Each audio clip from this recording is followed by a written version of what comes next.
13% малчны зээлд хамрагдахын тулд малчид малаа эрүүл байлгах шаардлагатай гэсэн шалгуур үзүүлэлт байна.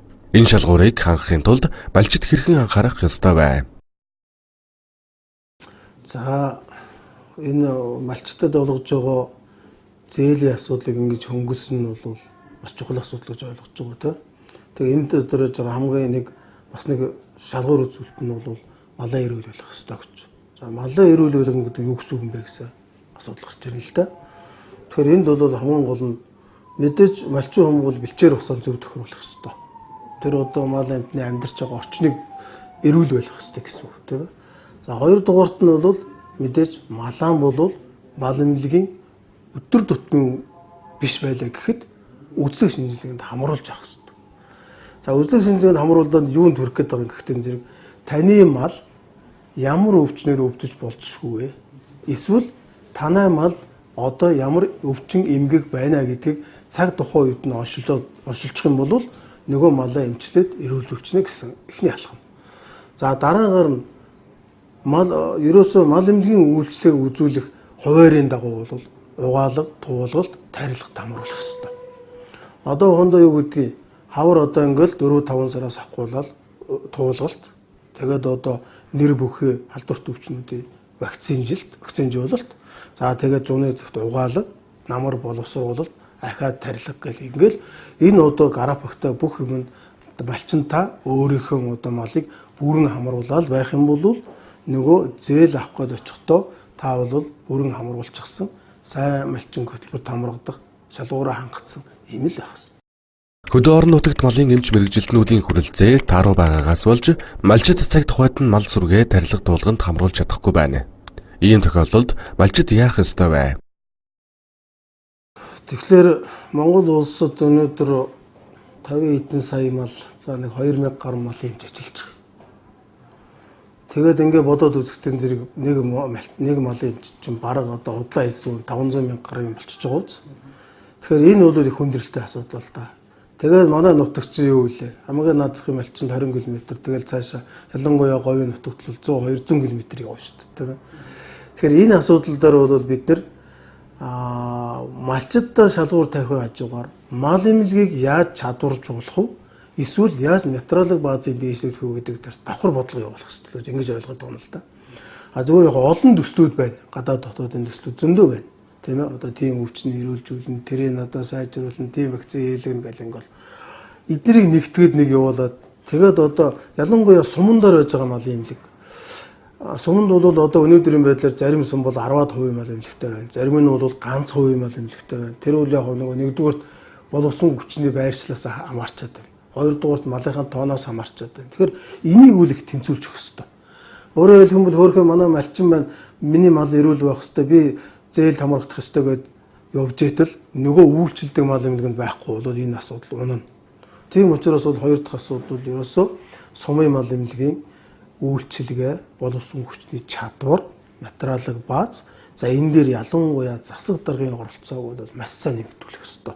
Өнөөдөр засаг дарга бол гурван юутай явж байгаа шүү дээ. Тэгээд тэнд бол яг нөгөө одоо ингээд шүүмжлэлт хэлэхэд бол энэ малын эрүүл мэндийн асуудалд оролцож байгаа засаг дарга бол ер нь ховорхондоо. Тийм учраас та нар маань энэ рүү ороод өгөөч. Малчнаа гэж аавал мал эмнэлэг рүү нэг хандаатай ч л гэж ингэж хэлмээр. Сахуу тадран, бом шүлхий, цэцэг зэрэг өвчний дэгдэлт элбэг байна. Харин урьдчилан зэрэглэх вакцины тарилгын хүрэлцээ хангалттай хэмжээнд байж чадаж байна уу? За одоо хонд вакцины тарилга туулгалт бол Монгол улсын өнөөдөр одоо шаардлагын хүрээнд хүрч чадахгүй. За 30-аас 50% тал байгаа байх. Хамгийн сүүлийн жишээ дурдъя. Цэцэг өвчин тийм. Цэцэг өвчин бол одоо худалдааны хорой цээртэй гоц олдорт өвчин гэж явдаг. Тэгээ одоо ноднингийн 7 сараас авахгүй бол бараг жил гарan одоо ингээд нөгөө тэгээ устгах чадахгүй ингээд явчлаа л да. Тэгээ гол тайлбар нь юу юм гэхтэн зэрэг вакцины хүрэлцэхгүй нэ гэдэг асуудал. Сүүлийн хамгийн сүүлийн өчигдрийн миний авсан мэдээлэлээр бол мал эмнэлэг үржлийн газрын сайтн дээрээс авсан мэдээгээр 4 удаа сая нийлүүлэлт хийсэн юм байна. Тэгэхдээ нэг удаад нь 400 мянган малын тэгээд 280 мянган малын гэдэг ингээд нийтдээ нэг сая гаруй малын. Тэгэхээр энэ бол нөгөө одоо 103 аймаг аваад үзэхэд малын хаанч хүрэхгүй.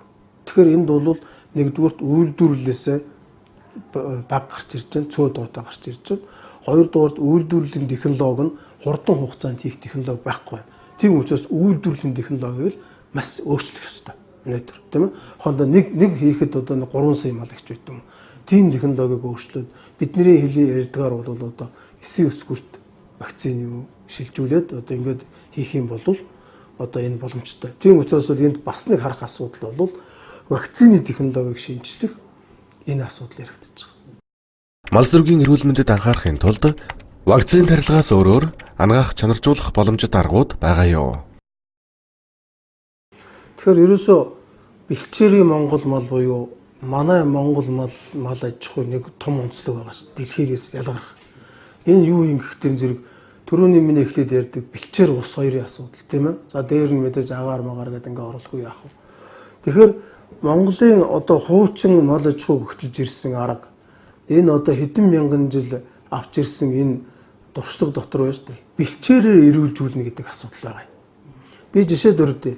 Өнөөдөр Монгол улсын ялангуяа баруун урд баруун аймагуд бол хордлогот ургамлын гаралтай хордлогот өвчин бол нэлээд гарч байгаа. Энэ юунаас болоод байна гэхтэн зэрэг за яг шалтгаан нөгөө экологийн асуудал тийм ээ. Гэхдээ нөгөө хорд ургамлтай газар малайн бэлчээхгүй байх асуудлыг манай малчид мэдэхгүй шүү дээ. Энэ хорд ургамлтай энд зээрэг нь байна. Энд ортууз байна. Энд бол мал бэлчээж болохгүйгээд ингээд өөр газар бэлчээчих юм бол мал өвчлөхгүй. Тийм учраас энэ бол жишээ. Тийм учраас манай малчид бэлчээрээ их зөв сонгож ургамлын их сайн мэддэг байдлаар малаа нэгдүгürt эрүүлжүүлэх ёстой. Хоёрдугаарт нь болохтон зэрэг бол малынхаа дэсвэр чанар дархлааг нь сайжруулахын тулд намрын цагаас ахгуулаад тарг хүчинд бууруулахгүйгээр өвөл хаврыг давах асуудал. Энд өнөөдрийн манайхны асуудал сая одоо бэлчээрээр таргалуулах асуудал дээрээс нэмээд хүчит тэжээл нэмэгдэл тэжээл өгөх асуудал байна. Өнөөдөр манай Монгол оронд бол энэ хүчит тэжээл нэмэгдэл тэжээлийг түүх үед бол зөндөө байна. Ургамлын гаралтай, эрдэсийн гаралтай, тийм ээ? За амьтны гаралтай.